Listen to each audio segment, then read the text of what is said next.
Makanan bergizi ala Prabowo. Banyak yang kritik, teman kantor saya juga banyak yang kritik ya.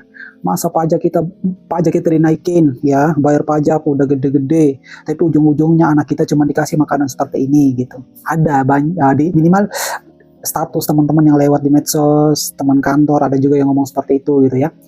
Nah sebenarnya gini, kalau konteksnya kita lihat semata-mata makanan bergizi dari sudut pandang orang kota, tentu banyak kekurangannya. Karena standar gizi, kandungan dalam makanan itu kan terlalu banyak untuk kita nilai ya. Untuk ini mengandung vitamin ini atau kandungan gizinya ini segala macam, itu terlalu banyak sudut pandang yang kita bisa lihat dan kita akan menemukan banyak kekurangan.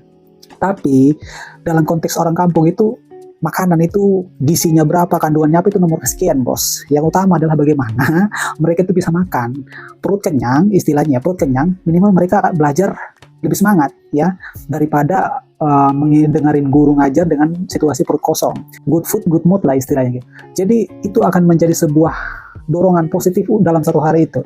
Kalau kita lihat makanan bergizi dari sudut pandang orang miskin, orang kampung, orang udik, wah tentu ini sangat luar biasa.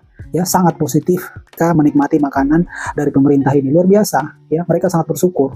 Mana tahu mereka itu gizinya apa, kandungannya apa, bodoh amat. Yang penting apa, negara memanusiakan mereka, negara peduli terhadap pertumbuhan kembang mereka, negara peduli terhadap diri mereka, bahwa mereka adalah aset bangsa, bahwa bangsa ini, negara ini ada di pundak mereka.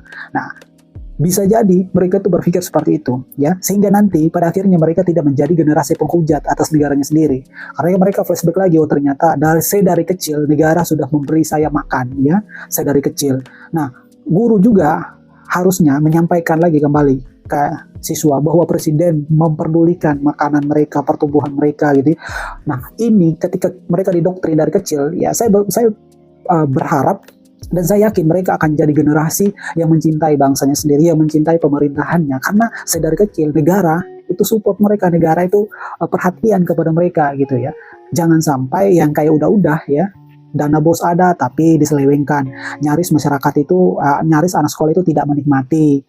Dana bos yang harusnya buat orang miskin, malah yang berkecukupan yang menerima. Dana bos dialihkan untuk infrastruktur sekolah dan sebagainya. Kalau ini langsung bersentuhan, langsung jadi darah dan daging gitu ya, kayak anak sekolah ya.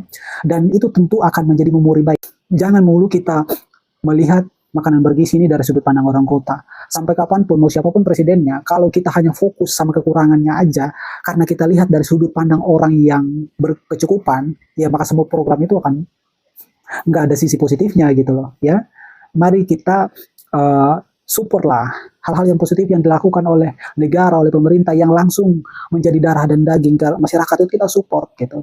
Jangan kita terus melihat dari sisi negatif aja, sedangkan betul-betul masyarakat di pedalaman itu sangat membutuhkan itu ya, sangat membutuhkan itu. Dan itulah alasan saya dulu kenapa pilih Prabowo juga, karena saya benar-benar ngalamin yang namanya kelaparan dan sebagainya. Ketika ada program seperti itu ya luar biasa, saya sangat support. Bagaimana dengan teman-teman?